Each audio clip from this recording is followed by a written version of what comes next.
Virat Kohli, ICC rank 1 cricketer. Novak Djokovic, world rank 2 tennis player. Lewis Hamilton, world rank 1 F1 racer. Lionel Messi, 6 times Ballon d'Or winner. Arnold Schwarzenegger, 7 times Mr. Olympia.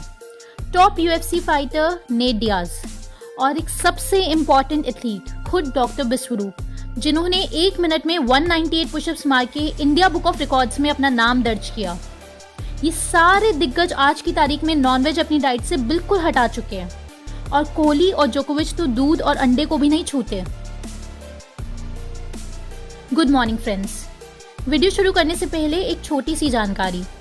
आपका कोई भी सगा संबंधी या दोस्त अगर किसी परेशानी से जूझ रहा हो तो आप डिस्क्रिप्शन बॉक्स में जाके हमारे प्रोग्राम्स देख सकते हैं या फिर हमें इस नंबर पर व्हाट्सएप कर सकते हैं।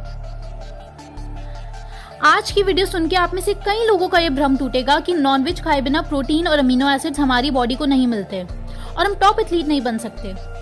और जो लोग डॉक्टर बिस्वरूप की डाइट में कमियां निकालते हैं, आप उन्हें बस ये वीडियो दिखा देना, जिससे उनके मुंह पर सबूतों का तमाचा पड़ेगा। वीडियो पसंद आए तो लाइक जरूर करना, मैं पसंद आऊं तो सब्सक्राइब जरूर करना। जैसे आज का इंसान सती प्रथा को बकवास और बेहुदा समझता है क्योंकि वो है, वैसे ही भविष्य में इंसान हर उस आदमी को बेहुदा समझेगा जो जानवरों को खाता है। सती प्रथा में तो उसे मारा जाता है, यहाँ तो तुम मारने के बाद खा भी रहे हो। हमारी लाइफस्टाइल टीम ने इन डेप्थ रिसर्च करी है और बहुत ही सरल भाषा में आपको समझाने जा रहे हैं कि वीगन डाइट में प्रोटीन की कमी बिल्कुल भी नहीं होती है। ये सिर्फ मीट इंडस्ट्री का फैलाया हुआ बहुत बड़ा झूठ है, जिसकी चपेट में हर वो इंसान आ जाता है जो अपना दिमाग खर्च करे बिना खुद से समझना नहीं चाहता और बस भेड़ चाल चले जा रहे हैं। वैसे वीगन डाइट मतलब डॉक्टर बिस्वरूप की DIP डाइट, जिसमें दूध और अंडा भी नहीं आता। इंसान को नॉनवेज खाना जरूरी है। जानते हैं ये मिथ आई कहां से? अर्ली ह्यूमंस जो भी फूड खाते थे, जैसे कि फ्रूट्स, वेजिटेबल्स और नॉनवेज, तो वेजिटेरियन फूड के रिमेन्स यानी कि अवशेष तो कुछ सालों बाद मिट्टी में मिल जाते हैं और गायब हो जाते हैं। लेकिन उन जानवरों की हड्डियां जो वो लोग खाया करते थे, वो आज भी साइंस को मिलती हैं। तो ये जनरल नोशन डेवलप हो गया कि हमारे पूर्वज ज्यादातर नॉनवेज खाते थे, क्योंकि 2 साल पहले ही नई नई रिसर्च के इक्विपमेंट बनने की वजह से ये पता चल पा रहा है कि हमारे पूर्वज नॉनवेज से काफ़ी ज़्यादा फल और सब्जियों पर निर्भर थे, क्योंकि अब उन फल और सब्जियों के अवशेष को भी साइंस मिट्टी में से ढूंढ कर निकाल पा रही है। और एक चौंकाने वाली रिसर्च, रोमन ग्लैडिएटर्स जो कि एक बेहद शक्तिशाली फाइटर्स की एक कौम थी, उनकी हड्डियों के अवशेषों की हाल ही में जब जांच हुई तो ये बात सामने आई कि उसमें स्ट्रोंशियम का लेवल बहुत ज़्यादा है और ये सिर्फ वेजिटेरियन फूड खाने से ही पॉसिबल है। और ये खबर सुनकर सब आश्चर्यचकित हो गए कि उस जमाने की सबसे ताकतवर सेना भी नॉनवेज से दूर रहती थी। और फिर क्या था, इसके बाद रिसर्च की झड़ी लग गई, जिसकी वजह से हर दिन साबित हो रहा है कि जो नॉनवेज खाता है उसको colon cancer, prostate cancer, diabetes, blood pressure, heart attack, ये सब बीमारियां होने के चांसेस बहुत बहुत बहुत ज्यादा है। और ये बात जग जाहिर है, इंटरनेट पर हजारों रिसर्च आर्टिकल्स आपको मिल जाएंगे। नॉनवेज नहीं खाए तो प्रोटीन हमें कैसे पूरा करना है, ये बात बताने से पहले मैं आपको एक ऐसी केस स्टडी बताने जा रही हूँ जिसे सुन के आपका दिल धड़कना भूल जाएगा। आज की तारीख में आप सबको पता है कि स्मोकिंग का कोई बेनिफिट नहीं है और सिर्फ नुकसान ही नुकसान है।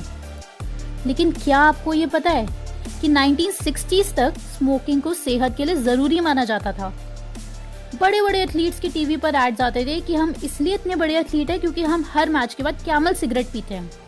और यहाँ तक कि उन टीवी एड्स में ये लाइन यूज होती थी कि सारे डॉक्टर्स की सबसे फेवरेट सिगरेट है कैमल सिगरेट, और कैमल एक ब्रांड का नाम है। सिगरेट मैन्युफैक्चरिंग कंपनीज खुद ही से रिसर्च करवा के न्यूज़पेपर्स में प्रिंट करवाते थे कि सिगरेट का कोई साइड इफेक्ट नहीं है। और सिगरेट इतनी कॉमन चीज हो चुकी थी जैसे आज नॉनवेज है। तो अब ये भांडा कैसे फूटा? एथलीट्स की और बहुत सारे लोग जो सिगरेट्स पीते थे, उनको लंग रिलेटेड डिजीजेस होने लगे और लंग कैंसर होने लगा। उसके बाद मेडिकल कम्युनिटी की नींद टूटी और कुछ ही रिसर्च के बाद सच सामने आ गया और स्पोर्ट्स एडवर्टीजमेंट में सिगरेट बैन कर दी गई। सिगरेट्स के पैकेट पर वार्निंग आने लग गई और अब तो जग जाहिर ही है कि कोई भी माँ बाप नहीं चाहता कि उसका बच्चा सिगरेट पिए। और सिगरेट की इंडस्ट्री हो गई डाउन और उसकी जगह एक दूसरी इंडस्ट्री ने ले ली। सही सोचा आपने, मीट इंडस्ट्री। 1960 के बाद से मीट को यूएसए में इस तरह मार्केट किया गया कि हर इंसान ब्रेन वॉश हो चुका था। सुबह जो इंसान अपना कुत्ता, जो कि एक जानवर है, उसे घुमा के लाता है, शाम को अपने बच्चों के साथ डिनर में एक दूसरा जानवर खाता है और खुद को जानवर प्रेमी भी कहता है। कुत्ते को तो तुम बेबी बोलो और बकरे को तुम खा जाओ। ये कैसा जानवर प्रेम है तुम्हारा? जिस गौवा का ये अंग्रेज लोग दूध पीते हैं और हर डाइट तो इनकी चीज से बनती है, उसी को खा भी जाते हैं। ये इनके दिमाग की बेहोशी की स्थिति है। अब मीट मार्केटिंग की स्ट्रैटेजी देखो। इन्होंने ये भ्रम फैलाया कि वेजिटेरियन फूड खा के आप कमजोर हो जाओगे और सिर्फ नॉनवेज खा के आप में मर्दों वाली शक्ति आएगी। एडवर्टाइजिंग कैंपेन ऐसे होते थे, eat like a man, eat non-veg. और इन सब का प्रभाव आपको भी पता है कि इंडिया में कितना है। हर बॉडी बिल्डर और एथलीट ये सोचता है कि नॉनवेज के बिना बॉडी नहीं बनती। अब इससे ज्यादा मैं और क्या बोलूं। दुनिया शायद भूल गई कि मार्केटिंग और रियलिटी में डिफरेंस होता है। अब आप ये देखिए, रेमंड द कंप्लीट मैन। अब ऐसा थोड़ी है कि जो रेमंड नहीं पहनता वो आधा मैन हो गया। ये तो सिर्फ मार्केटिंग स्ट्रैटेजीज होती है जिसका लोग फर्क करना ही भूल गए। एफडीए की डेली वैल्यू रिक्वायरमेंट्स के हिसाब से एक इंसान को अपनी कैलोरीज का 10 से 20% प्रोटीन से लेना होता है। या फिर आप ऐसे समझिए कि अगर आपका वजन है 60 kg तो आपको एक दिन में लगभग 50 से 60 ग्राम प्रोटीन खाना है। फीमेल्स की प्रोटीन रिक्वायरमेंट थोड़ी कम होती है। जैसे कि 60 kg की फीमेल है तो उसे 40 से 50 ग्राम प्रोटीन खाना है। अब बात करते हैं एथलीट्स की। अलग अलग स्पोर्ट्स में अलग अलग प्रोटीन रिक्वायरमेंट्स है, बट इन जनरल एक एलीट एथलीट को अपने बॉडी वेट का डबल प्रोटीन इन ग्राम्स खाना होता है। यानी कि 60 kg वाले एथलीट को 120 ग्राम प्रोटीन लेना होता है। आर्नोल्ड जब अपने करियर के पीक पे थे तो वो रोज 244 ग्राम प्रोटीन भी खाते थे। तो इसलिए प्रोटीन की रिक्वायरमेंट्स बहुत ज़्यादा प्रोफेशन डिपेंडेंट है। कहाँ 60 ग्राम और कहाँ 244 ग्राम। बस आपको एक बात का ध्यान रखना है कि आप प्रोटीन खाते हैं तो सफिशिएंट वाटर इनटेक करना ज़रूरी है। सोयाबीन 50% प्रोटीन, मूंगफली 26% प्रोटीन, राजमा 24% प्रोटीन। अब दूसरी साइड देखो, अंडा 13% प्रोटीन, बीफ 26%, मिल्क 3.5% प्रोटीन। ये तो छोटा सा कंपैरिजन है। अब आप और देखो, चना 19% प्रोटीन, बादाम 21%, अखरोट 15%, अरहर दाल 22%, अलसी के बीज 18%, एक रोटी में 3 से 4 ग्राम प्रोटीन, चिया सीड्स 17% और स्प्राउट्स, इसके बारे में आप सबको पता है, इसमें भी भर भर के प्रोटीन होता है। यूएसए तक इस चीज को मान चुका है। वीगन्स की संख्या यूएसए में 2014 में 1% से बढ़ के 6% हो चुकी है। तो अगर आप डीआईपी डाइट में ये सब खा रहे हैं तो आपकी protein requirement complete. Meat industry के द्वारा फैलाया गया दूसरा झूठ, जो कि सब लोग सच मान लेते हैं, कि एनिमल प्रोटीन लीन प्रोटीन का सोर्स होता है एक्सेप्ट रेड मीट, और ये बायो अवेलेबिलिटी का कॉन्सेप्ट गाने लग जाते हैं। असल में उनको ये समझना चाहिए और खुद से पढ़ना और रिसर्च करना चाहिए। और रिसर्च का मतलब प्रॉपर रिसर्च, ये नहीं कि हेडलाइन पढ़ लो और बोलो कि नॉनवेज खाओ, लीन प्रोटीन है, एग वाइट्स खाओ। चलो नॉनवेज प्रोटीन का पूरा पैकेज देखते हैं। एनिमल प्रोडक्ट्स में प्रोटीन के साथ साथ हमारे शरीर में इन्फ्लेमेटरी मॉलिक्यूल्स जैसे कि new 5GC, endotoxins, heme iron और माइक्रोबायोम, यानी कि जो बैक्टीरिया हमारे गट में होते हैं, उसको असंतुलित करते हैं। दूसरी तरफ देखिए प्लांट बेस्ड डाइट। इसमें प्रोटीन के साथ आपको मिलेंगे एंटीऑक्सीडेंट्स, विटामिन्स एंड मिनरल्स, और ये डाइट माइक्रोबायोम को ऑप्टिमाइज करती है और साथ ही ब्लड फ्लो को भी। एक तरफ नॉनवेज यानी कि RIP डाइट लेके आपकी इन्फ्लेमेशन बढ़ेगी और DIP डाइट लेके आपकी इन्फ्लेमेशन घटेगी। RIP डाइट में एंटीऑक्सीडेंट्स ना के बराबर है और वहीं DIP डाइट में 6400% ज्यादा एंटीऑक्सीडेंट्स हैं। और एंटीऑक्सीडेंट्स इतनी ज्यादा इंपॉर्टेंट चीज होती है एक हेल्दी लाइफ के लिए, आप खुद एक बार पढ़ के देखिए। अब आप ये आर्टरीज का डायग्राम देखिए। जो इंसान DIP डाइट लेता है उसकी आर्टरी ऐसी दिखती है और जो RIP डाइट लेता है उसकी आर्टरी ऐसी दिखती है। और RIP डाइट इसलिए बोल रही हूँ क्योंकि पहले तो तुम जानवरों को मारो, फिर राक्षसों की तरह उन्हें खाओ और फिर अपने को हार्ट अटैक करवाओ, एंडोथेलियम को स्टिकी बनाओ, कोलेस्ट्रॉल, BP सब गड़बड़ करवाओ और फिर उसके बाद खुद RIP हो जाओ। National centre for biotechnology information, उसका एक छोटा सा जर्नल है 21 पेजेस का, आप ज़रूर पढ़िएगा, लिंक मैंने डिस्क्रिप्शन में दे रखा है। नॉन वेजिटेरियंस को diabetes, blood pressure, obesity, serum total cholesterol, LDL-C triglycerides, prostate cancer, coronary arterial disease, ये सब होने के चांसेस बहुत ज़्यादा होते हैं। और ऐसी हज़ारों रिसर्च है इंटरनेट पे। Nipah virus, swine flu, bird flu, SARS, MERS, corona virus और बहुत सारे वायरसेस, ये सब ओरिजिनेट होते हैं जानवरों से। हमारी टीम ने करीब 100 नॉनवेज ईटर्स का ऑनलाइन सर्वे किया कि वो क्यों नॉनवेज खाते हैं। बहुत ही मज़ेदार रिस्पॉन्सेज मिले हैं, ये सेक्शन पूरा ज़रूर सुनना। पहला लॉजिक कि हम तो सिर्फ बकरा और मुर्गा खाते हैं, चाइनीज़ लोग तो पता नहीं क्या क्या खाते हैं, चमगादड़, कुत्ते, बिल्ली। भाई जीव हत्या जीव हत्या है। बस आपके कल्चर में मुर्गा खाना अच्छा है, उनके कल्चर में चमगादड़ खाना अच्छा है। दूसरा लॉजिक कि भाई डोले बनाने हैं ना तो नॉनवेज खाना जरूरी है। UFC fighter Nate Diaz, world strongest man Patrick Baboumian, NFL जो कि अमेरिका की रग्बी लीग है, उसमें एक टीम टाइटंस जो पूरी वीगन है, विराट कोहली, लायनल मेसी, और लिस्ट तो खत्म ही नहीं होगी। ओलंपिक्स में अमेरिका का वेटलिफ्टर केंड्रिक फैरिस, ये सब लोग वीगन हैं।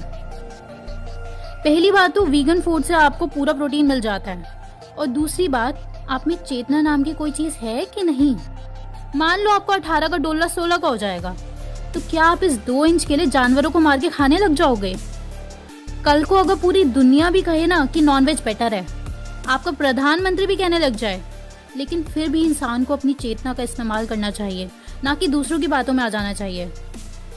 पुराने समय में कुछ मजबूरियों के कारण नॉनवेज खाना पड़ जाता था, लेकिन अब तो इतनी एडवांस टेक्नोलॉजी है, कभी मुर्गे को खुद अपने हाथों से काटना, तब शायद उनका दर्द समझ आ जाएगा। चौथा लॉजिक कि नॉनवेज नहीं खाना ना तो दवाइयाँ भी मत खाओ, क्योंकि वो भी जानवरों पर टेस्टिंग होके ही बनती है, और फिर तो दही भी मत खाओ। जी बिल्कुल, हम भी आपको यही कह रहे हैं कि दवाइयाँ और डेयरी से दूर रहो।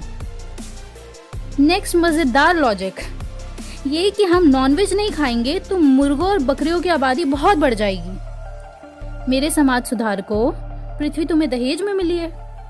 पृथ्वी में हर जीव जंतु की उतनी ही हिस्सेदारी है जितनी इंसानों की है। अब आप ये फैक्ट सुनो।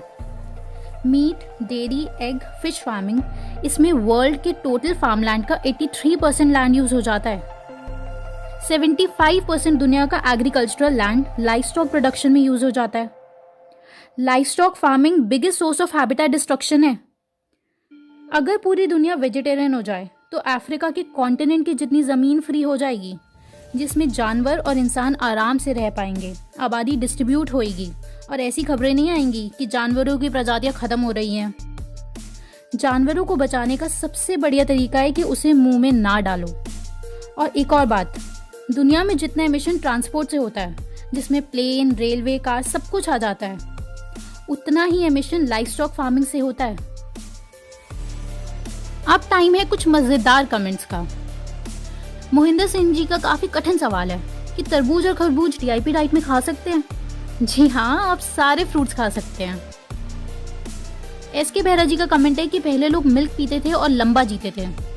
जापानीज लोग फिश और राइस लेते हैं और वहाँ की लाइफ एक्सपेक्टेंसी बहुत ज्यादा है। आपने बिल्कुल सही बात बोली है। इंडिया जहाँ काफी सारे वेजिटेरियन लोग हैं, वहाँ की लाइफ एक्सपेक्टेंसी है 69 और जापान के लोगों की है 84।